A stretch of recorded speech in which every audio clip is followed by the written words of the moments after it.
Welcome back to CS50, and welcome now that you are officially enrolled. This is the end of week 1. So with the enrollment numbers are in, and we thought we would share some statistics as we like to do in this course. Being computer scientists, we tend to gather lots of data. Rather than show it to you, though, at first in chart form, I thought I would show it to you in CS50 program style. So I wrote a little program called chart that, based on some data I happened to hard code into the program, shows us their numbers for the past several years. You, at this point, don't see what I'm seeing because I haven't hit this button. But now you'll actually see that I've brought up a terminal window. So I have so-called SSH'd into cloud.cs50.net. I have connected to the course's central server from my own laptop. And via /chart am I about to run a little program that depicts, as best we can with what we'll generally call ASCII art, it's really all you can do in a terminal window like this, are numbers from the past few years. So there we have 2007, 2008, 2009, and bam. So this is you. We are honestly so happy to have you all in the course this semester. It actually seems, based on a quick glance, that about 225 people are still in bed today. But that's OK. This will be our last Friday lecture ever, back on Mondays and Wednesdays hereafter. But this is honestly really gratifying for us, for the staff, because we have, as you've hopefully realized, made a concerted effort over the past several years to really reach out to students on this campus who might not otherwise have considered this as a field of exploration, just a one-semester course, or even ultimately a concentration or minor. So it is my promise to you, and it is the huge staff's promise to you, that we will absolutely get you through this course, and you will have a good time doing so. Just to give you several fun facts, and next week, once we've looked at your problem set 0 submissions, which if you haven't filled it out yet, you'll see asks a few demographic questions, a few geek-type questions, so we can get a sense of the students.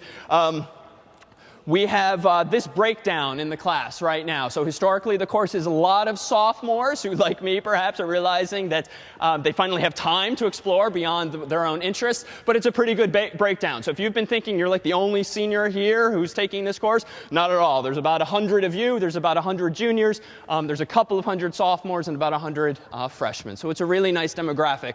We also have graduate students from the Graduate School of Design, GSAS. We have 90 extension school students who are taking the course via distance education. So we have a huge group that will be joining us at the 2010 CS50 fair. And those photos you saw a moment ago depicted 2009. So we're also happy to say, we're not quite at 50% yet, but the proportion of women in CS50 is now up to 38%, which is its highest level in 21 years. So welcome, ladies, to CS50. So we left off last time with looking at a bit of coding and teasing you with the upcoming problem set, so some support structure that's in view right now for the coming week. So rather than assign you yet to sections, which we will do starting this weekend or Monday, based on the uptick in enrollment, we're actually going to rework the schedule we had in mind. So we will announce via email, now that we have your official Harvard email addresses on file, we'll announce via email in the next couple days how to officially section for a specific comfort level and such. But for this first week, so that we actually have a support structure in place, we'll have what we call super sections. So these are open to students of all comfort levels. There are 3 different ones on this Sunday, this Monday, this Tuesday. Check the website under sections for the times and locations. And one of them will be filmed too, so that if you can't actually make any of the times, not to worry. That video will go online sometime Tuesday, and plenty of time for Friday's PSET deadline. And we also have, starting this Sunday, led by one of the course's teaching fellows, what we call walkthroughs. So this is kind of programming lexicon. The idea of a code walkthrough refers to the process of like walking through your code verbally or visually with or without other people. What we do in these walkthroughs for CS50 is really walk you through the week's problem set. This is targeted at the so-called standard edition, which we expect most students to do. The hacker editions, we don't offer specific walkthroughs, since we assume that that crowd generally is ready to dive into the PDF alone. But for the majority of folks, know that this resource exists. I think it's hugely helpful to show up having read the PDF minimally, so you actually get as much out of this experience as possible. But it's really a chance, especially for those less comfortable, to be set off on a very specific path. So you don't pick up a document that has a whole lot of Greek, or what looks like Greek to you, and wonder, where do I even begin? I mean, we'll get you started. And that's what these will be for on a weekly basis for each of the remaining problem sets. So that is this Sunday at 7 p.m. Check the website under problem sets for its location. All right. So today is about writing some programs and empowering you to write your own starting this coming week when pset 1 goes out via the website tonight by 7 p.m. So how to write a program. It was really a 3-step process. You open what we call the text editor. The specific one we used on Wednesday was called Nano, which is similar to Notepad or TextEdit. Totally simple, kind of dumbed down, but in a useful way in that you can just focus on writing code and not learning some new interface. The only interesting commands, recall, were pretty much Control-X for save and quit, and Control-O for just save. You'll see in sections and in some tutorials online that will point you toward that there's other keystrokes as well that will save you time. And for those of you who want to pick up a more sophisticated text editor, we point you in the direction soon of tools called Vim or VI, Emacs, and then there are other client-side IDEs we'll also empower you with. So all that's to come. But once you've written a program, hello world, in a file called hello.c, you save and quit. You then run a compiler, in our case called GCC, one of the world's most popular. And then you can run it with some number of switches, these command line arguments, as they're called, that somehow influences the behavior of this program. So this line of this command, number 2 here, someone just quickly translate it into English what it is doing for us? Yeah. Compiling the program hello, saving it under the name hello in that library. OK, good. So close. Let me tweak a little bit. So GCC is compiling the source code we wrote, which lives in a file called, oh, that's right. OK, let me correct myself before I correct you. There we go. So this GCC is going to compile the source code that's in the file called hello.c. But rather than get a stupid default name like a.out, I'm using this switch first, -o for output, and hello, which says actually store the zeros and ones not in a file called a.out, but in a more reasonably named file called hello. And now someone else perhaps. Why did I include this -l switch followed by CS50 at the tail end? That's the compiler node that you want to use some actual compiled code from that library. OK, good. So that is a flag that tells the compiler that I want to use or link into my own program code that someone else wrote that lives somewhere else on the system whose moniker is CS50. And we briefly saw or mentioned a couple of others. There's -lm if you want to use the math library, which has functions like sine and cosine and round and other such things that you may want to use over time, but we'll point those out when as needed.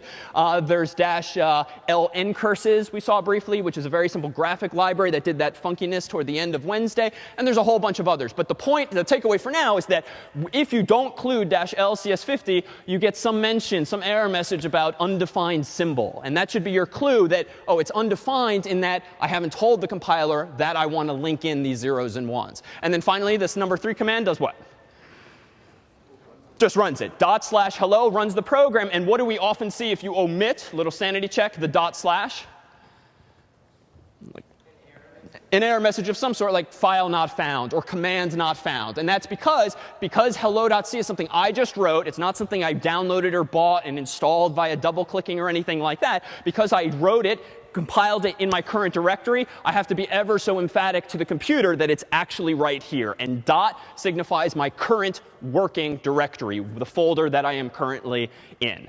All right, so let's actually write something a little more interesting than hello world. So among your printout from Wednesday, if you have it, you have a file called math1.c. If you don't have this, the programs are short today, so it should be easy enough to follow along visually. But a PDF and the actual source code is available online for these things.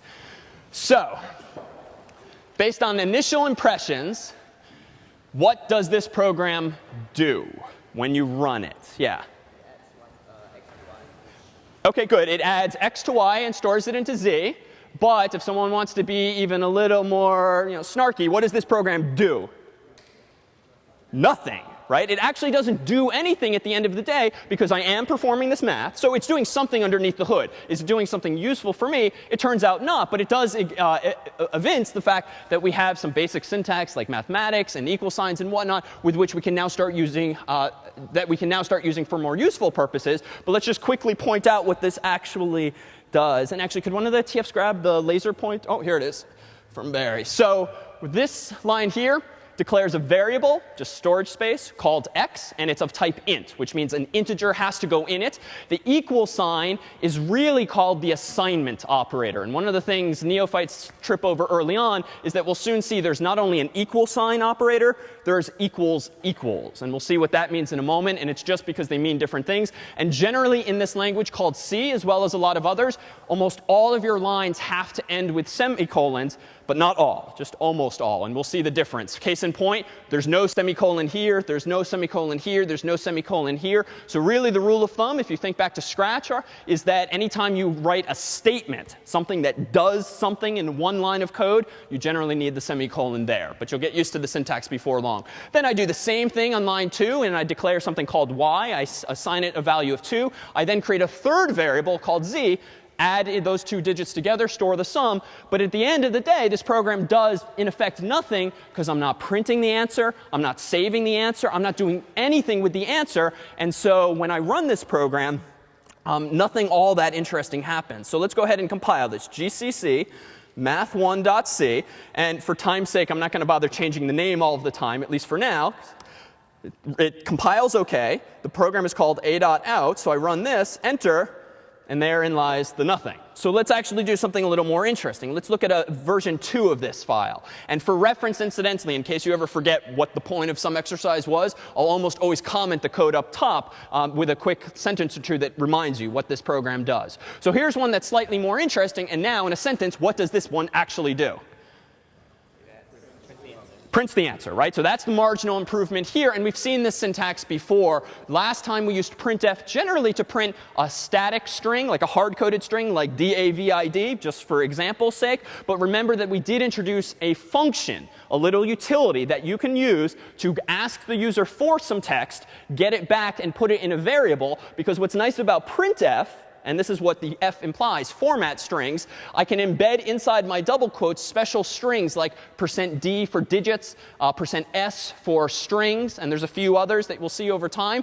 And that's really a placeholder for the comma-separated list of values that I put after those quotes. So it's a useful way of not quite knowing in advance what you want to put in the string, but being able to create strings, phrases, sentences dynamically. And that's useful because clearly I don't need to know in advance what the answer is going to be, what that string is actually going to be. So just to reinforce this, I could run GCC math2.c, but I'm getting a little tired of this a.out convention. And recall that there's this utility called make that right now doesn't really improve much other than give it a better name. But we'll soon see when the commands you need to type become longer and more complicated, they just become annoying to type and annoying to remember. So make generally automates this process for us. The only difference is I don't type make math2.c. I just type math2.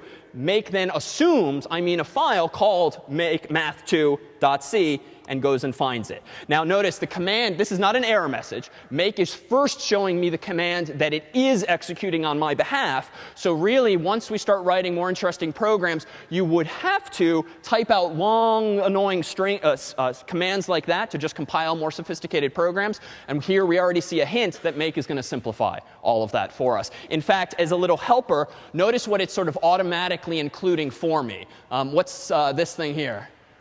Yeah, so that's the CS50 library. So just in case I happen to use the CS50 library, we've configured the cloud in such a way that make just always provides you with access to it. So that's useful. Always provides you with access to the math library, because that's useful too, so you don't always have to remember that. And then there's some other flags, and we won't spend too much time on these here. But just so you've been teased with them, -g GDB is a flag that's going to enable what are going to be called debugging symbols. We'll see this in a couple of weeks. But for the next week or two, when you're writing programs, at least for the first time, generally if you're trying to debug them, like you might have been trying to troubleshoot Scratch, you're probably going to reason through it by looking through your code top to bottom, maybe engage a staff member for help. But your friend will also be printf. So don't underestimate the value for the next week or two of just inserting printf statements instance into your code temporarily just to print out what the value of some variable is or some expression is so that you can just do a sanity check. And then you can delete it once you're sure your code is working right. So printf itself is a primitive but useful debugging tool. This thing here hints at more sophisticated approaches we'll soon take. This detail here, -standard equals C99. This programming language called C has been around for some time, and it's evolved over time. In 1999, they added some nice features to it that make it a lot more pleasurable to actually code in. They eliminated some of the headaches. So we are actually using the C99 version of C, which really means nothing useful today other than to realize we are using that version. So if you're coming from prior background, your code might work a little differently on a different system if you don't use those flags. And now pedagogically, all these things, -w, -w, -w, these are essentially telling GCC to be really nitpicky. This is telling GC to yell at you as often as possible, even about the smallest things, to really push you to write the best, the most secure, the most correct code possible. So if you omit flags like those, sometimes your code will compile fine, but then you actually compile it with make or with these so-called flags, and you'll be yelled at a whole lot more, even though you thought your code was working. And this is actually a good thing. And we'll demonstrate this over time. But the point for now was just to run math2, which I just did, and I get an answer of 3, but it seems to be garbled with my prompt. Why is this 3 running right into my Malin username there? Yeah, so I didn't have my \n. So if I open this file, notice I just did %d. There's no \n. That would have forced the cursor on to the next row. So that's all, just a minor little detail. All right, so let's take things up slightly to a more interesting one. Let's go into the third version of this and then start doing something with these constructs. So now I'm actually doing some math, but here's some nuances that we're going to start to trip over. And this one will be particularly germane to a portion of problem set 1, at least in problem set 1. So what am I doing here? Well, and I'll fix this blue next time. I'm first telling the compiler I need access to the standard I/O library because printf is declared there. I'm saying here comes my main function. Here comes the guts of my program. And here, too, it's just a little baby program in that I'm hard coding the expression 17 divided by 13. And I'm storing the answer in a variable called answer that's of type float. Now, a float is a floating point value. So unlike an int, this is the type of number that can have numbers after a decimal place. And that makes sense because this is not going to be a whole number. Right? What 17 divided by 3 is roughly is 1 point something, so 1 point ... right? So why is this relevant, though? Why is this even interesting? Well, let me compile this. This is math3, so make math3, enter. Now I'm going to run math3.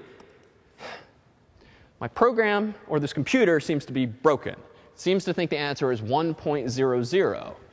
Well, why is that? Here's that source code again. Yeah, so that's some good intuition. We saw last time that there is this remainder operation. So hopefully there's indeed a way to fix this. But it looks as though the division operator, the single slash, is division. But, and here's a curiosity about many programming languages, because 17 is an integer and because 13 is an integer, why do I say that? There's no decimal point. There's no 0.0. There's no floating point value. It's just a hard-coded integer. The result is that when you divide an int by an int, the answer, no matter what, is going to be an int. So even if the correct mathematical answer is 1.4 whatever, when you divide an int by an int, you only have room in that variable, in the response, for an actual integer. So what happens? Everything from the decimal point over gets chopped off. It doesn't round for you. It rounds down maybe, but it doesn't round properly as you would think. It just throws the decimal point away. And that's because, again, these are ints. And the answer intuitively should be a floating point value, but I need to be more specific. Now, as an aside, turns out you can do more interesting formatting with printf. And this is useful even for ASCII art purposes. This time, I'm not just saying %f. I'm actually saying what? %.2f. Now, what does this mean? Well, you can kind of infer. If I go back to that code from a moment ago, and I just rerun math3, notice how many decimal points, how many places printed after the decimal point? 2. So it turns out with printf, you can actually control that amount of those kinds of aesthetics as well. And when that becomes relevant in a problem set, we'll point you at the appropriate documentation. So let's fix this. That was version 3. Let me go ahead and fix this problem. Well, if intuitively the problem is the result of dividing an int by an int, surely a solution is don't do that, right? Instead, divide an int by a floating point value. And I can fix this just by changing one of those values to a floating point. Now, as an aside, I'll admit this is a completely useless program, much like the first couple of ones we did, because why would you write a program just to solve this? You could use a calculator or any number of other tools, but we'll get there. But here, I'm doing the exact same thing, except my number here in the bottom, in the denominator, is 13.0. So now, when I compile this fourth version with make math4 and then run math4, I indeed get 1.31. And there's probably more digits after the decimal place, but because of my formatting string, I only see a couple of them. And that's probably useful if you're actually trying to format things in a nice way. Let's look at the fifth and final version of this.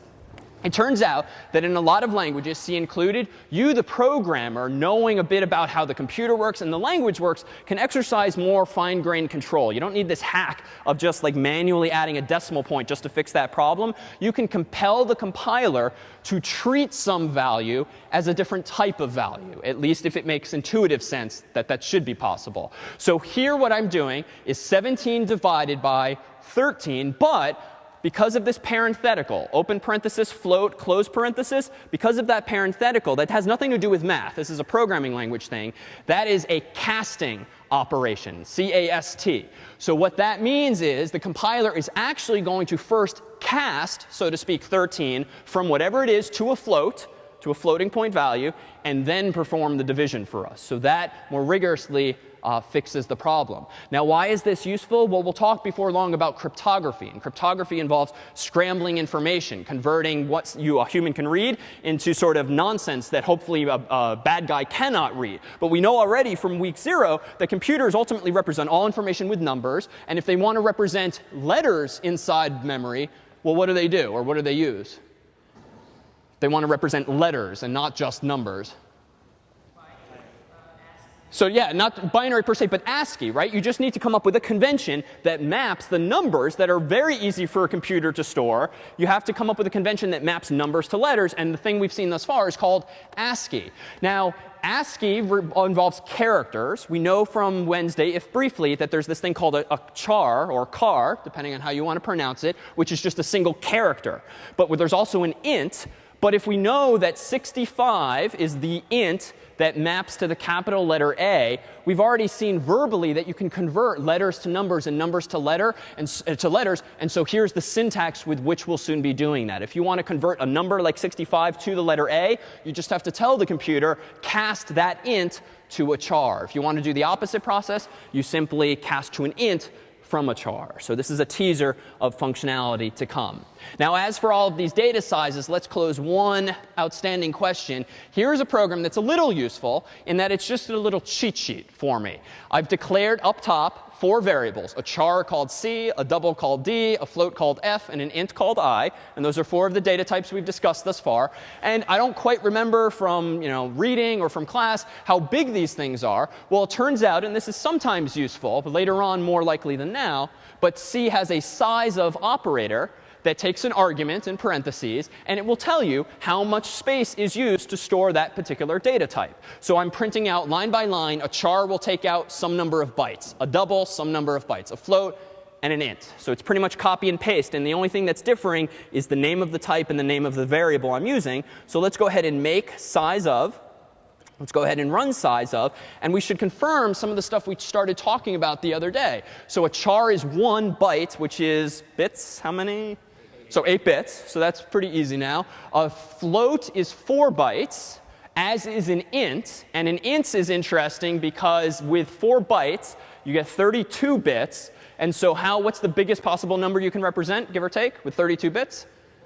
So 4 billion. Or if you want to tolerate negative numbers, you got to sacrifice something. So it's like negative 2 billion to positive 2 billion. So this is kind of relevant. So 2 billion, 4 billion, these are big numbers. But there's a lot of billions of things in the world, right? There's billions of atoms. There's billions probably of web pages these days. And yet if a computer can only count up to 2 billion or maybe 4 billion, I mean, what do you then do? Well, this is actually a problem. And this is a little different from what happened 10 or so years ago. But the so-called Y2K problem was essentially the result of programmers not really having the foresight to realize maybe we shouldn't use so few bits or so few digits to represent a year, because eventually this will be a problem. Now, in fairness, that particular problem kind of happened because so many companies ended up running so much code for many more years than the programmers actually thought they would be running it. But the idea is still the same. So it turns out there's a solution to this. If you need more precision, more digits after the decimal point than a float allows, what do you go for instead? A double. And a double is 64 bits. And now this is getting pretty big. This is 2 to the 64. And that's a pretty big number. But in society today, and we'll talk a bit about security topics and the such throughout the course, for cryptography, for encrypting things like your credit card information and bank accounts, you don't use 32 bits. You don't use 64 bits. You generally use 1,024 bits, 4,048 bits. I mean, these are huge, huge numbers that humans are now using to protect their data. But it all kind of boils down to these basics of storage. Sorry, I'm getting a call. Not anymore. All right. So any questions? So a bit of uninteresting math, a bit of focus on sizes of types, but any questions on syntax or concepts thus far before we now put this to the test? Yeah? Is there a data type for representing 1024 bit or? Good question. Is there a data type? Is there a keyword like int or char or double with which you can represent a 1024-bit value? Short answer, no. At least not in C. You can construct such constructs in other languages, and in theory even C. But out of the box, you generally just get these so-called primitives. And actually, it's worth noting, in int, 4 billion, we didn't even solve that problem. So what data type can we use to actually get more bits of precision than an int? Anyone know what it's called? So you might have seen long, and that might be correct on some servers, but very, very often the data type called long is actually 4 bytes. So in fact, if you want a super long number, let me go ahead and reopen this program. You could declare a long. So let me try this, long L. And then let me do a little copy paste here and say a long is actually the size of L. So let me quit that program. Recompile, and here's a little trick. And again, we promise to point out little tricks of the trade. If I know I want to execute the last command I typed that started with an M, bang M will actually figure out what that command was and redo it for me, so I don't have to figure it out. Or you can go back in time in a terminal window. So I'm hitting the up arrow right now. Now I'm hitting the down arrow, so you can scroll back through your history, which is also useful for time's sake. So let me go ahead and rerun size of and hit enter. Well, this is pretty useless, right? A long, at least on this server, which is a Linux system, they're the same size. So it turns out whoever thought of this was either being funny or just not creative that day. If you really want a longer number, it's called a long. Let's call that LL. Let's do a little copy paste down here so I can print out its size. And if I recompile, and never mind that I'm going pretty fast, I'm doing the exact same thing as before, hit enter. Now we have 8 bytes. So 8 is actually a pretty huge number. And this is very much relevant. Toward the end of the semester, we'll talk about database design. And 1 or 2 of your problem sets will actually use an actual database called MySQL, which is very popular. Facebook uses it. All sorts of companies use it. And when you start to store lots and lots of data, you really do need this ability to count to pretty high numbers. And thankfully, with 64-bit values, can we do so? But sure enough, will we run out of space even with those types of types? So hopefully, we will not make the same mistakes twice. All right, so here is a perhaps familiar, if underwhelming formula. What does this thing represent? Yes, so this is how to get Celsius from Fahrenheit. So if you know temperature F in Fahrenheit, you can output Celsius. This is like sort of classic computer science 101 type question. It's nice, though, only in that it will give us an opportunity to fill in a blank. So here is a blank. If you have a piece of scrap paper with you, suppose that you've started your program as follows. Notice I've made one change. I was being a little lazy on Wednesday in the interests of simplifying the code as much as possible. But it turns out that, as we'll see, that functions absolutely take arguments, right? Printf takes arguments inside of parentheses. Main, though, at least now, does not take any arguments. So on Wednesday, I just put open parenthesis, close parenthesis. But it's the really correct way to specify that this function takes no arguments is to actually write this keyword void. So I'll now start to get into that habit. Even though it's a bit of a distracting detail, it's just consistent with the expectations that the compiler really has. So let me challenge you with this. Inside of these curly braces, where I have put a comment with // a comment means nothing here gets compiled. It's just for the human to read. Programmers often write to do with no space, all caps like this, which means I have to do something here. Go ahead and implement with the person next to you a program that takes as input from the user an integer called f and prints out the answer of the Celsius equivalent. So input is an int called f. Print out to the screen on your piece of paper the value of c. Odds are you only need 2, maybe 3 lines of code for this. But the goal ultimately will be try it on your own, compare after 30 or 60 seconds with the person next to you, and see if before I reveal the answer, we can't get everyone onto the exact same page.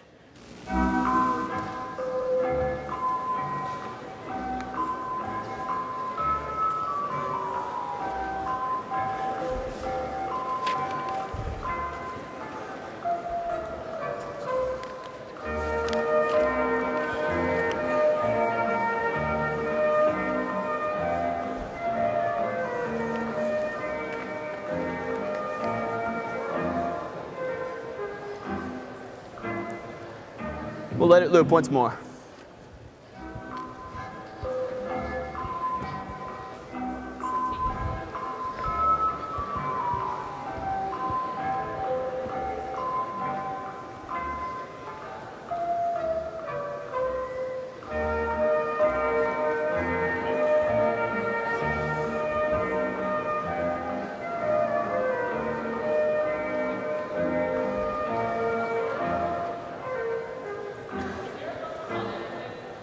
Called what? All right. So if you haven't already, just glance at the person next to you, or say hello if you don't know them. And let's see if you can't just see how many pieces of the puzzle you got right. So there was a couple of hints embedded in here. A few of you were probably wondering, well, how do I actually get the int from the user? Well, remember, from Wednesday, we introduced CS50's library. And we've only begun using it, but it has just a bunch of very useful functions like getInt, getString, getDouble, getFloat, getLong. And so as those names imply, you can just call these functions with no arguments, and you'll get back that data type based on its name. So I could, and this is the hint here, is that looks like you probably do want to use CS50's library because I've included the so-called header file for it. Standard.io.h, meanwhile, I included in advance. Why? So you need it for printf, right? If you actually want to print out the value and not just throw it away. So this part is the cookie cutter stuff. Let me go ahead and just to be a little anal, add void there. But we'll explain in the weeks to come exactly why and when you do things like that. And what do you think? Toward the bottom here, printf. So you might have chosen a different sentence or whatnot, but that's fine. So temperature in Fahrenheit, maybe with a space just to get the aesthetics to look a little interesting. Then you declare a float called f, and then assign it. Let me scroll up for the folks in front. The return value of getFloat. Yay or nay? Most folks at least have something along those lines. That's OK. All right, so not a problem. So what is this actually doing? Well, again, recall that getFloat is a function. It's defined in CS50's library. Its sole purpose in life is to ask the user for a floating point value and return it. And it's up to me to put that return value in a variable. Right? Think of it as a black box. I say, get me a float. It hands me a float. I need to now put this float somewhere. And I'll put it in a variable called f. That you can call it whatever you'd like. And now I have to do the mathematics. So here, I'm declaring a variable called c. And I'm pretty much translating the formula from the slide using the characters on my keyboard to a floating point value. But there's one potential gotcha here. And this is where you have to be kind of piecing together the little clues along the way. What have I done that's interesting here that had I not, I would have had a mathematical error? Let's go over here. I think everyone over here seems to know. And yeah. Yeah, so I very deliberately changed this 9 to a 9.0 so that my math would actually be floating point math involving real numbers and not just integers. If I left it as just 9, odds are I would very often get what answer?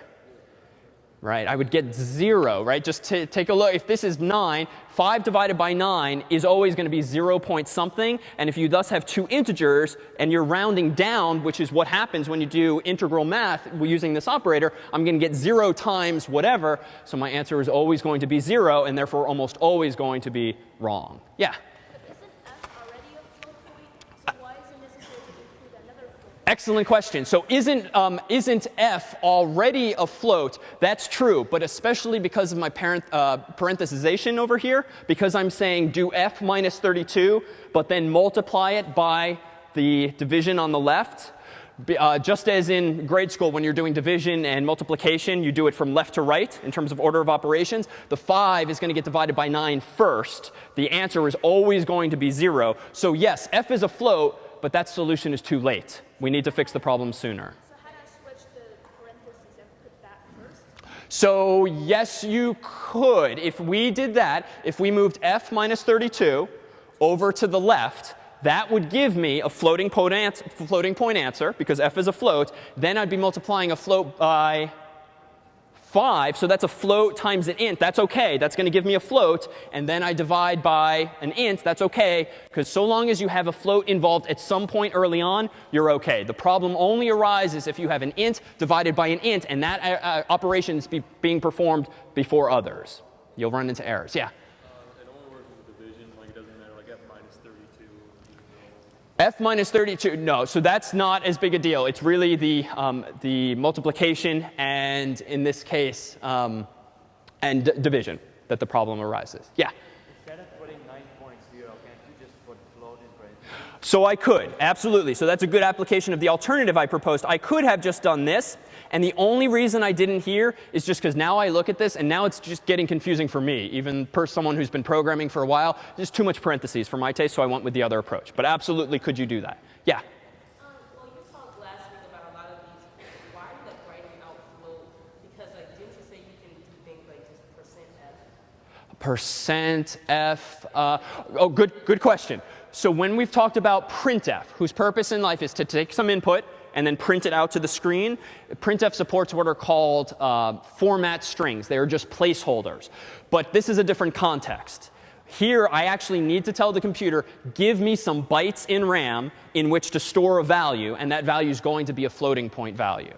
So for anything that's not printf, you have to write out float? At some point in time, I'm going to have declared the variable as a float before I can then hand it to printf as the insertion value for that format string. So both of these stories involve floating point values, but only in this case am I actually allocating memory. Other questions? All right, so let's actually run this thing. Glancing at the bottom, this is pretty arbitrary, but I chose to format my string as follows. So at the bottom here, I'm printing out %.1f, which quick sanity check means print just one digit after the decimal place. Then I'm going to print a capital F just to be aesthetically interesting, equals another %.1f c. So if I scroll now to the right, I should see a comma after the close quote, and then what two values? F comma c, right? Because I want to tell printf, use these values in those placeholders, these values in those format strings. So let's go ahead and compile this. So I'm going to go ahead and run make on f to c, which is the name I gave to this particular program. All right, now I'm going to run f to c. And now temperature in Fahrenheit. All right, let's go ahead and pick an easy one, like 212. Enter. It indeed equals 100 in Celsius. Let's do another one that I know, 32. And that equals 0. And presumably, if we do this again and again, we'd get back some similarly correct answers. OK, so any questions?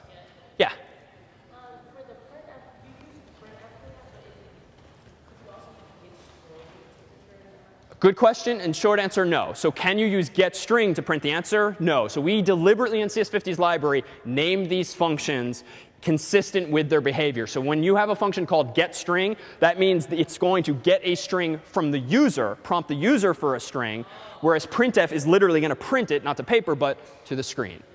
So it's very much the name of functions that denote or connote their behavior.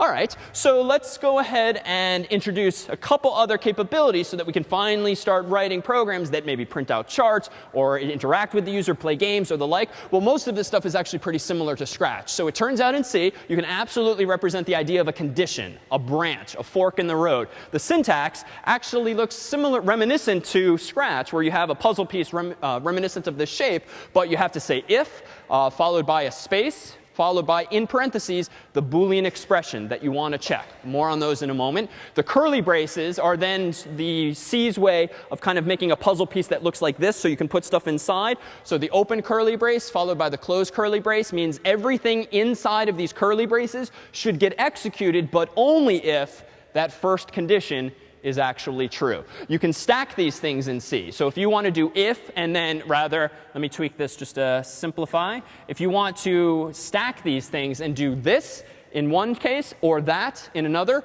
can you stack them like this? And notice, unlike Scratch, where some of you might have realized it starts to get a little ugly. You have an if else, and then you have another one here and another one, and things start to move and move and move like this. It gets very messy. With C, you can just line everything up on the left here because it's just text. So if we have a third, we can just introduce it like this, and so things start to line up a lot more nicely. As an aside, if you ever just have one line of code that you want to execute, one puzzle piece in Scratch terminology, you actually don't need the curly braces. You only need the curly braces if you have 2 or more lines of code that you want to execute if that condition is true. But for now, it's probably simpler. Just always use the curly braces just to get into the habit. Yeah?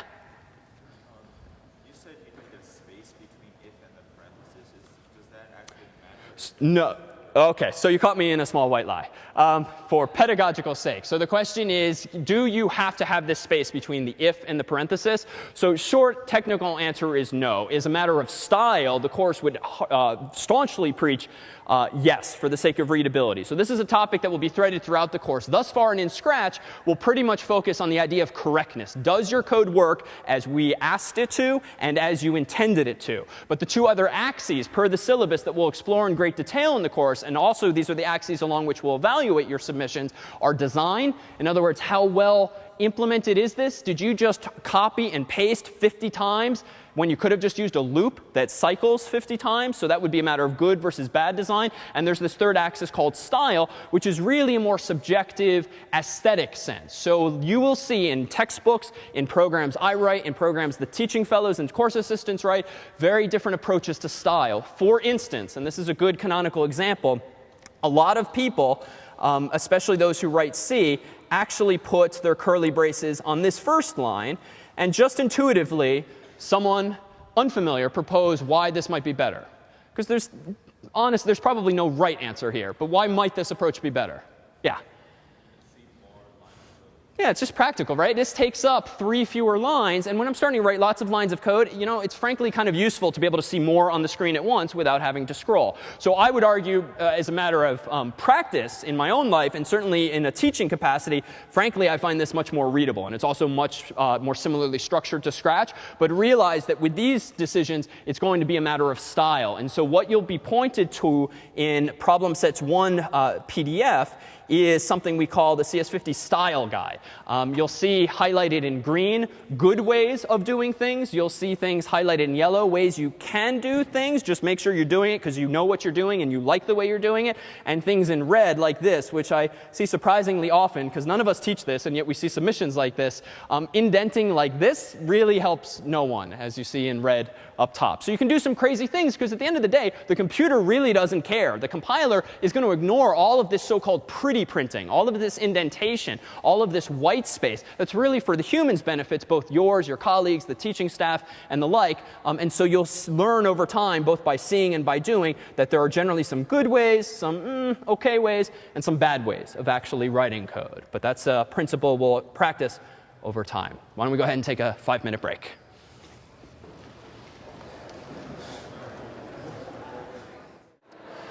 All right. So let's actually write a program with this stuff. So among your printouts are a couple of files, one called condition1.c. I'm going to change over to my terminal window. I am going to use nano to open conditions1.c. And actually, I'm going to cheat. I'm going to use my own special program that will color code things for me in class. But the idea is the same. It's a text editor. And now let's take a look at what this program actually does. So I've removed the comments, the things that start with / from the slides, just so that you have an opportunity to engage more intellectually rather than just reading the answers off the screen. Your copies realize have comments that document everything that's going on. So here's my code here.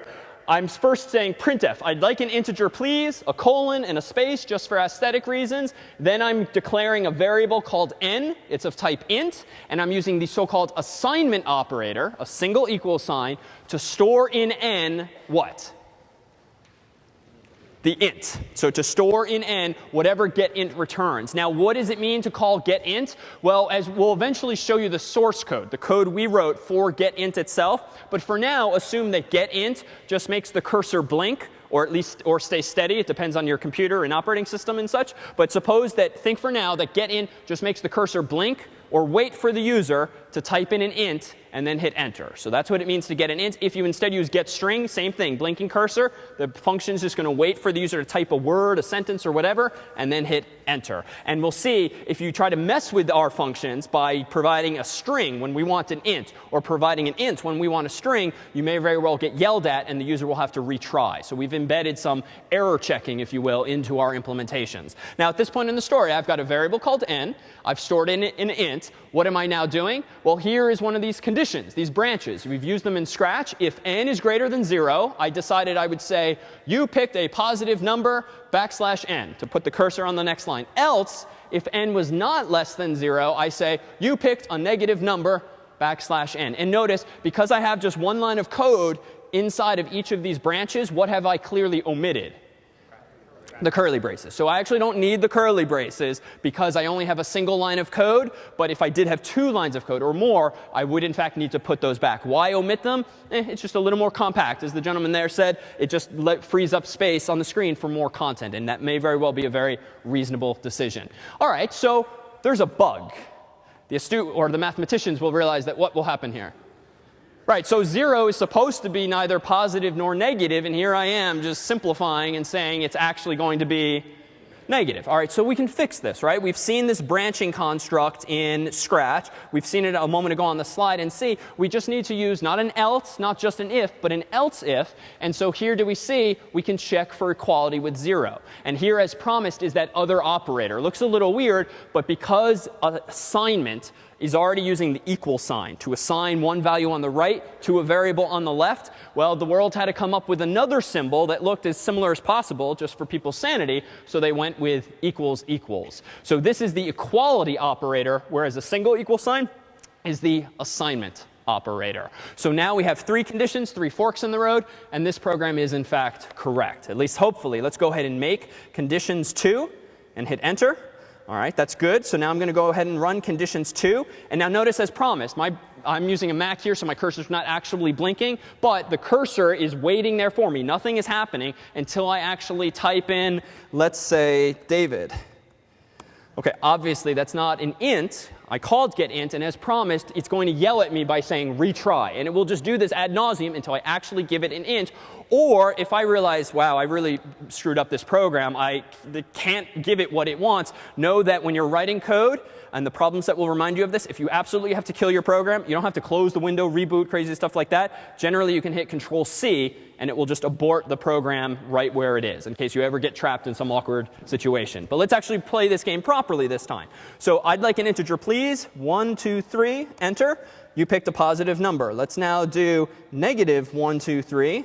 You picked a negative number. And let's run it one more time. 0.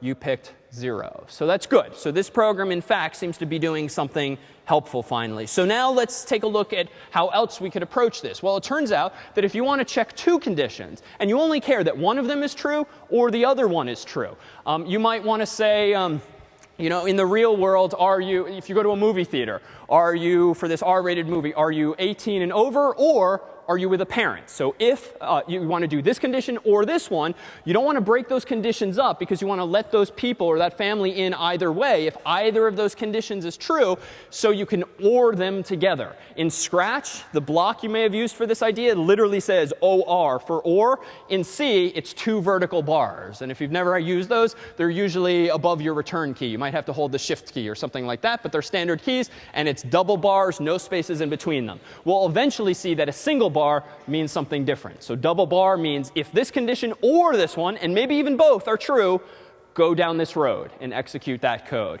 If you want to make sure both conditions are true, and they both have to be true for any code to get executed, use ampersand, ampersand. And this conjures up the idea of and in Scratch, did you probably see the keyword and on one of the blocks. So let's see how we might use this. There is a file now called nonswitch.c among your printouts.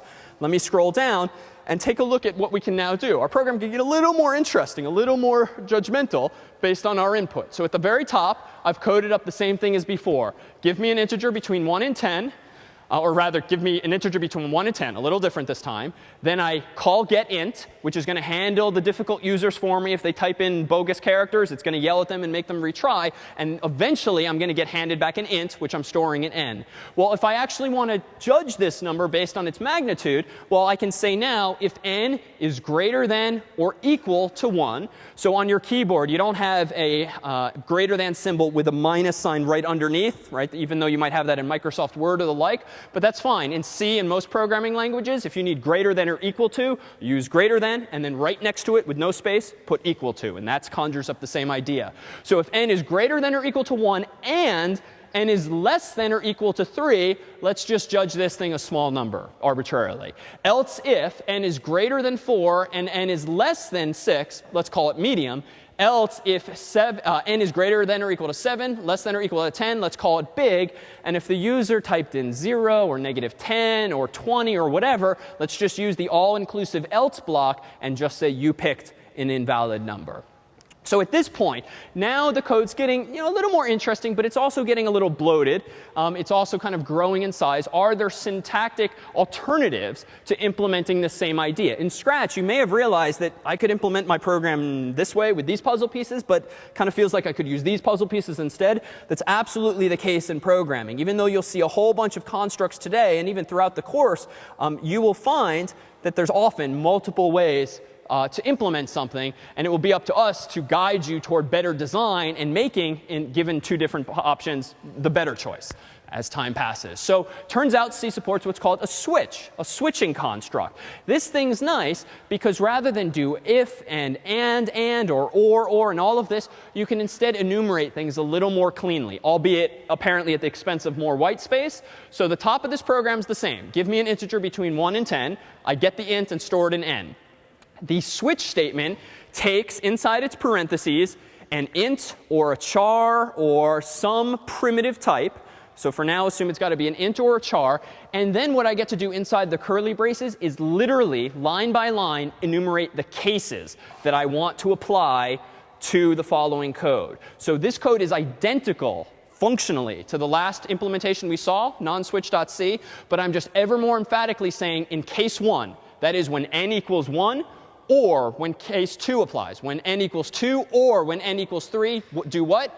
I go ahead and print out, you print a small number. But I now have to use break. Break is another keyword. You might have used something similar in Scratch, maybe stop or something like that to kind of stop what you were doing inside a loop or some construct. I have to break because otherwise the idea of a switch is that it's going to keep falling through. And once one of these things applies, it's just going to start executing code and until you tell it to break. Now at the very bottom, should we see a default case? When you're all out of specific cases and you want to handle everything else, you literally say default : and here I could end the program with break, but it's kind of unnecessary because once I'm at the bottom of the code, the bottom of the curly braces, that's it. There's nothing more that might get executed anyway. Which one is better? Honestly, this one looks a little ugly. You have to kind of scroll down to see it. But when you start writing programs, especially when we get to web-based stuff where you want to check the user's input, is it valid, is it an email address, and all these different scenarios, it's actually often useful to be able to just enumerate them or rattle them off using this switching construct instead.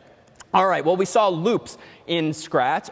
Let's see how we can now start using them like I did for that little chart of enrollment. So here is a for loop. In C and in many languages, PHP and JavaScript are pretty much going to look the same to us later this semester. You implement the idea of looping with any of three constructs. One's called a for loop, as we're about to see. One's called a while loop. And one's called a do while loop. Scratch essentially had the same ideas, but they were called repeat and forever and a few other options. So same ideas, just different jargon, slightly different implementations. So what does this program do? Well, main first declares a loop that starts here.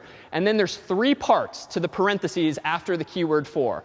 The semicolon separates each of the parts. So this thing on the left is part 1, part 2, part 3. The general structure that we're looking at can be summarized as this, if this helps paint a nice mental picture. The first thing is what we're going to call initializations. This is code that's got to be executed before anything else happens. It's how you can initialize a variable to like 0 for counting's sake or something like that.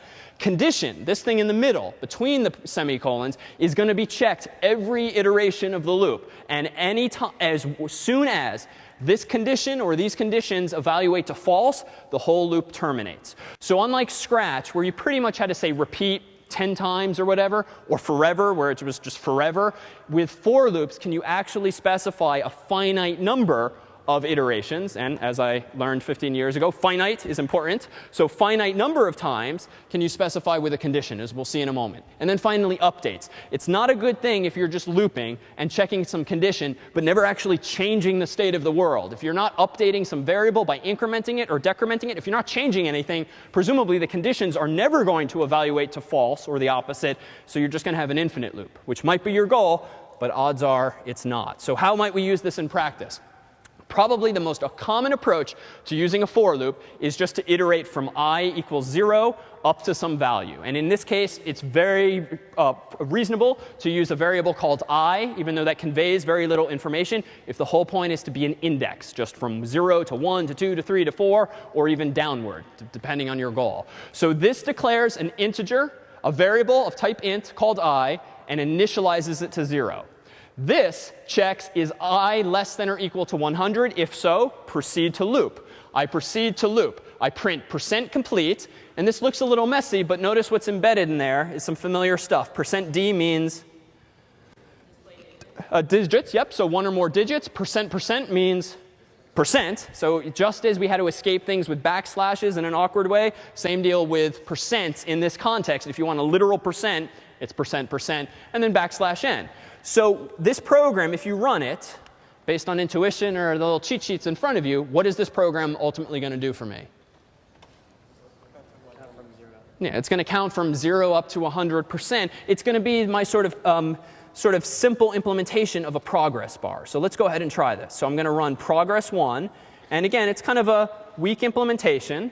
And we won't wait here 100 seconds for it to finish. But we're using a loop. We're updating a variable. And we're formatting it in a nice way. And so at the end of the day, 100 lines later, it should get to 100%. And because there's nothing else in the code at that point, the program should just quit naturally in a good way. Yeah? Is there a way to get that first % complete to stay in the same place and everything? So absolutely. Can you get the % to stay in the same place? Because notice there's going to be eventually a problem. You go from 1, which is this wide, then it goes to 10, and eventually it's going to go to 100. So if you're really being anal, things are not going to line up in a perfect column. It turns out that you can. You can specify numbers before D, just as you can specify numbers before F. And if you don't put a point, but just put a number, this specifies the width of space that will be used by the number you're inserting there. And for problem set 1, we'll defer to some online documentation for the specifics. But short answer, yes. And it boils down to modifying the format string with just a simple number. So you can do some neat things.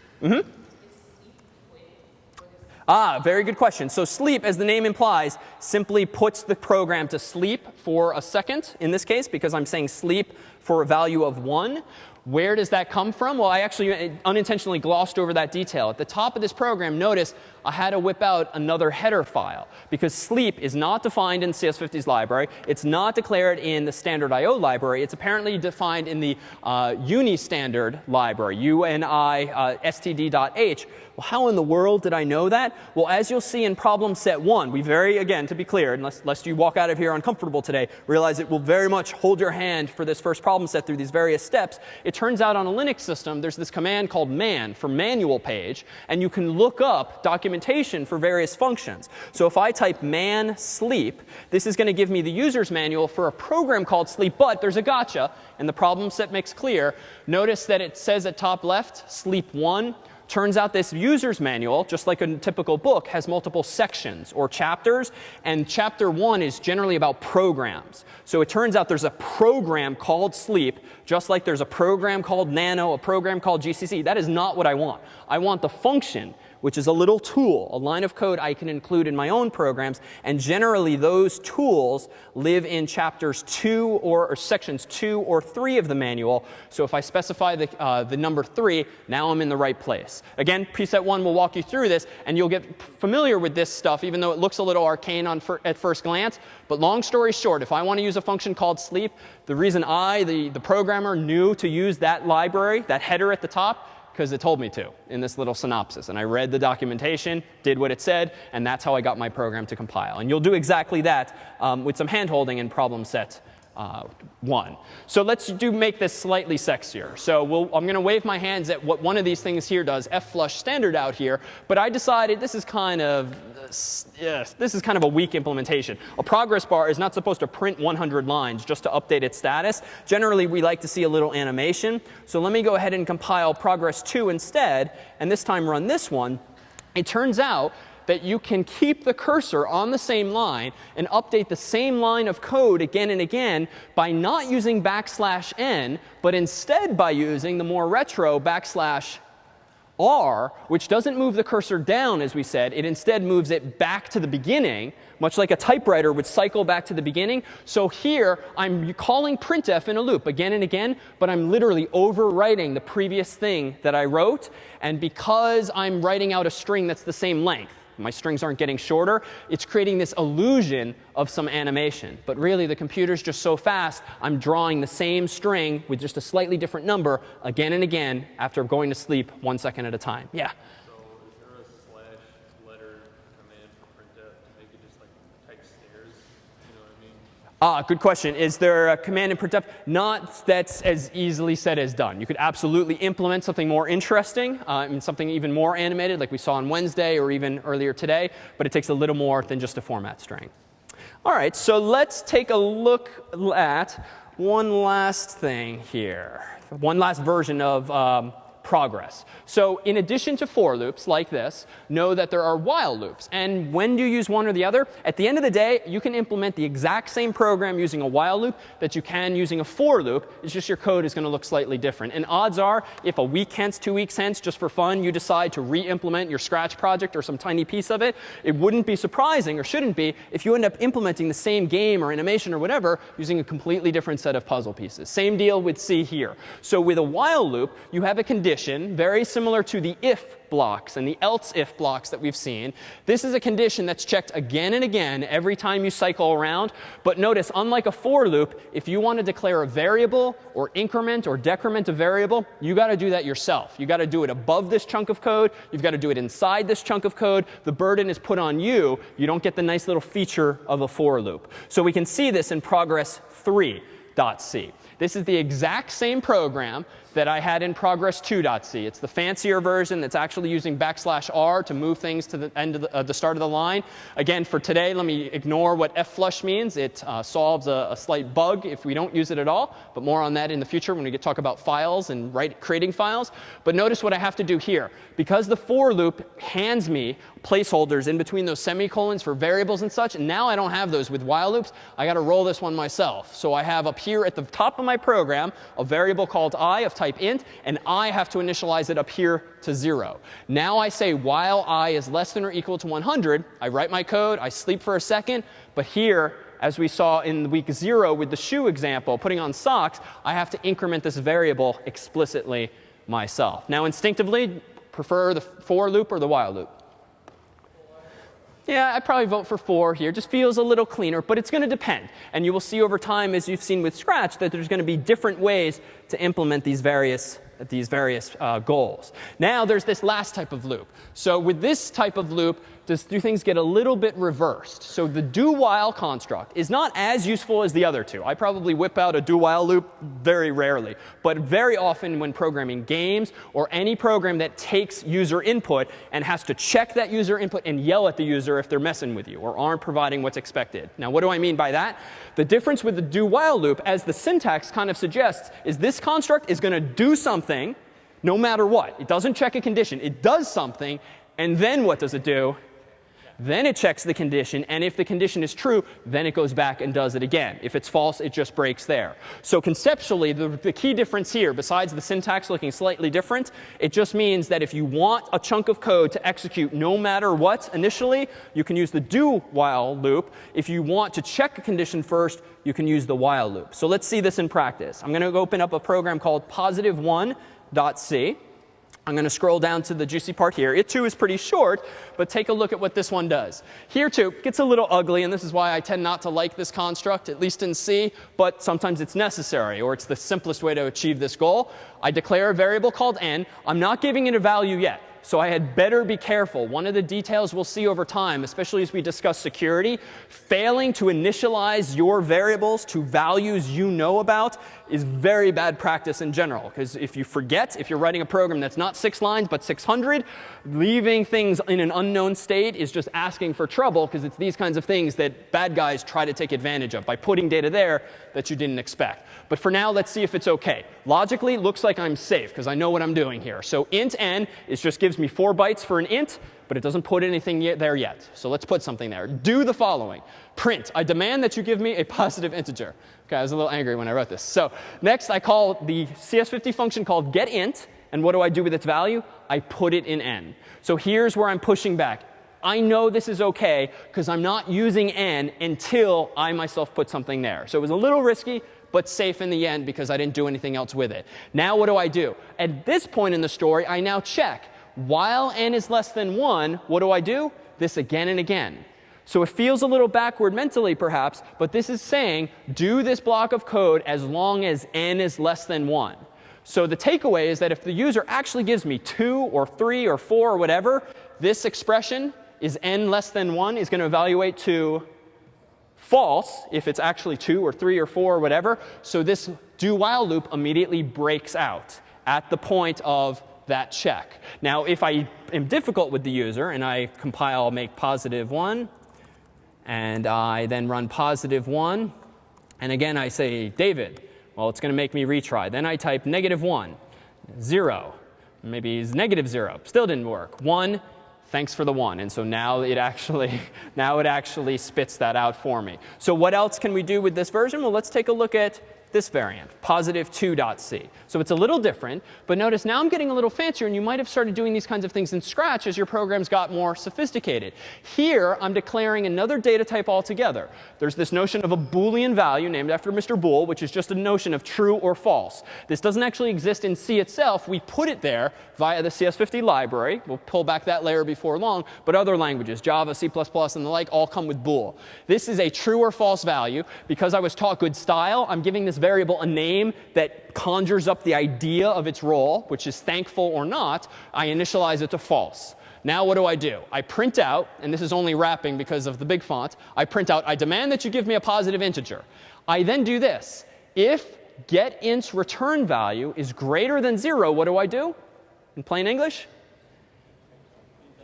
I change thankful to true. Now notice a couple interesting things. GetInt returns a value. Apparently in this program, I don't actually care what it is. I only care that it is greater than 0. So it suffices. It's totally legit to call a function, get back a value, do nothing with it other than compare it to another value. So you don't have to use the assignment operator. You don't have to declare a special variable for it if you don't care about its actual value. So I set thankful to true. Now down here, I can use that other piece of syntax we just saw.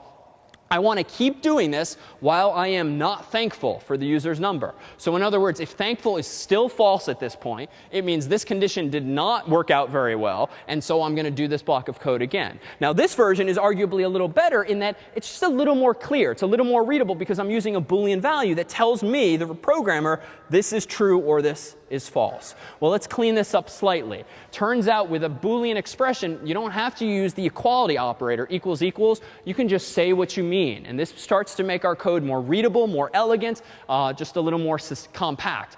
So same code up here. Thankful is initialized to false. I do print this. I check the return value of getInt is greater than 0. I then assign thankful true, if so. But notice this little trick. I'm going to keep doing this while I am bang thankful. Bang, exclamation point means not. So this is shorthand, sort of clever, elegant notation for while I'm not thankful, keep doing this. And so you can begin to express, even though the language is a bit arcane, your ideas in the same way that you might actually speak them. So allow me to put this up on the screen now, which you're now qualified to understand.